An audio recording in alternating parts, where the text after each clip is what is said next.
Media internasional sorot naturalisasi timnas Indonesia. Pengaruhi kekuatan sepak bola ASEAN, Vietnam harus waspada. Di informasi bola selanjutnya, calon pemain naturalisasi timnas Indonesia Tom Heye dipuji oleh media Amerika Serikat. Dan yang terakhir, PSSI akan interview Dirtek Timnas Indonesia yang baru dalam 3 bulan ke depan. Simak selengkapnya di sini bersama saya untuk Anda. Ya, fenomena naturalisasi pemain dalam sepak bola Asia Tenggara menjadi sorotan utama dalam industri olahraga di kawasan tersebut. Dalam sebuah artikel dari media Vietnam, Dan Viet memberikan gambaran tentang bagaimana hal ini telah mengubah landscape persaingan, terutama lewat contoh kiprah timnas Indonesia dan Malaysia dalam Piala Asia 2023. Disebutkan timnas Indonesia mengandalkan pemain naturalisasi di lini utama timnya dalam menembus babak 16 besar. Meskipun tidak banyak, keberadaan satu pemain naturalisasi mampu memberikan kontribusi yang signifikan bagi timnas Indonesia. Mereka bahkan mampu mengalahkan Vietnam, tim yang sebelumnya sukses mencapai perempat final pada edisi 2019. Di akhir kompetisi, timnas Indonesia menempati peringkat ke-16, melampaui Vietnam yang berada di posisi 22 dari 24 negara peserta. Sementara itu Malaysia yang mengandalkan bantuan dari 14 pemain naturalisasi menghadapi kesulitan di fase grup. Namun mereka berhasil menahan imbang tim kuat seperti Korea Selatan dengan skor 3-3, sebuah pencapaian yang patut diapresiasi. Setelah pertandingan yang sengit melawan Korea Selatan, Malaysia menempati peringkat 21 di klasemen akhir. Meskipun demikian, mereka masih menunjukkan performa lebih baik daripada Vietnam meski secara ranking FIFA mereka berada di bawah tim asuhan negeri Paman Ho. Ya, melihat capaian itu, Dan Viet menganggap program naturalisasi yang diterapkan oleh Indonesia dan Malaysia ternyata cukup efektif.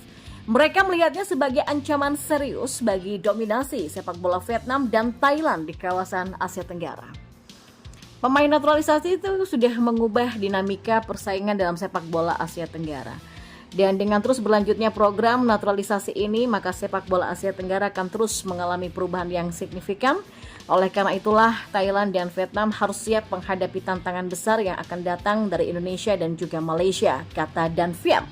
Dalam waktu dekat, timnas Indonesia dan Vietnam akan bertemu di bulan Maret 2024 mendatang. Kedua tim akan kembali bertemu dalam matchday ketiga dan keempat grup F kualifikasi Piala Dunia 2026 zona Asia, menambah panas persaingan di level internasional. Dan kita beralih ke informasi bola selanjutnya.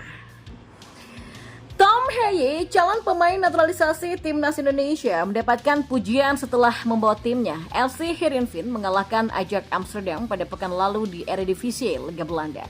Karena itulah pemain yang saat ini sedang dalam proses naturalisasi tersebut dianggap sangat penting bagi skuad FC Heerenveen di musim ini. ESPN, media terkenal asal Amerika Serikat, memuji penampilan pemain berusia 28 tahun tersebut. ESPN menyebutkan Tom Heye sebagai pemain penting di lini tengah FC Heerenveen. Bahkan komentator Liga Belanda Kees Kwakman memuji penampilan pemain jebolan Akademi AS Alkmaar tersebut dan dilansir dari laman ESPN. Lini tengahnya benar-benar luar biasa. Duet Heye dan Olson juga terbukti kuat, kata Kees Kwakman dikutip pada Rabu 14 Februari. Tom Heye telah bermain di 19 pertandingan untuk FC Heerenveen di Eredivisie pada musim 2023-2024 dan mencetak 2 gol dan 1 assist dilansir dari data laman Transfer Market. Teknik ini jelas merupakan bagian yang sangat penting bagi klub dan timnas Indonesia akan beruntung mendapatkan pemain yang juga pernah bermain untuk tim Belanda U21. Manajemen FC Heerenveen mungkin akan melepaskan Tom Heye di musim 2023-2024. Beberapa tim di Liga Belanda seperti Feyenoord Rotterdam, VV Venlo, dan bahkan Ajax Amsterdam sempat meminatinya. Selain itu sempat dirumorkan bahwa Saint-Étienne, sebuah klub Liga Perancis, akan menghubunginya untuk bermain di Ligue 1 musim ini. Ya, walau bagaimanapun, manajemen FC Heerenveen ternyata tetap mempertahankannya karena dianggap memiliki prospek yang benar-benar bagus. Dengan melepasnya seharga 7 juta euro, Ferry de Haan, mantan direktur teknik Heerenveen, seharusnya dapat memanfaatkan peluang ini untuk meraup keuntungan. Tom Heye kecewa karena transfer yang dia harapkan tidak terjadi. Ya, langkah baiknya kalau Ferry de Haan, yaitu mantan direktur teknik Heerenveen ini kan bisa memanfaatkan peluang untuk meraup keuntungan dengan melepasnya seharga 7 juta euro. Tom Hailey benar-benar sangat kecewa karena transfer yang diantisipasinya tidak terjadi pada jendela transfer musim dingin. Meskipun begitu, ketika dia berada dalam kondisi prima, dia bisa menjadi salah satu pemain paling berkualitas di tim Heerenveen. Tulis laporan dari media ESPN. Dan informasi bola yang terakhir, Ketua Umum PSSI Erick Thohir mengatakan bakal mewawancarai beberapa direktur teknik baru atau Dirtek untuk Timnas Indonesia. Selepas Indra Syafri menjabat sebagai pelatih Timnas Indonesia U20, PSSI belum menunjuk Dirtek baru yang ditinggalkan. Erick Thohir mengatakan ada beberapa nama yang bakal diwawancarai untuk menjabat Dirtek Timnas Indonesia menggantikan Indra Syafri.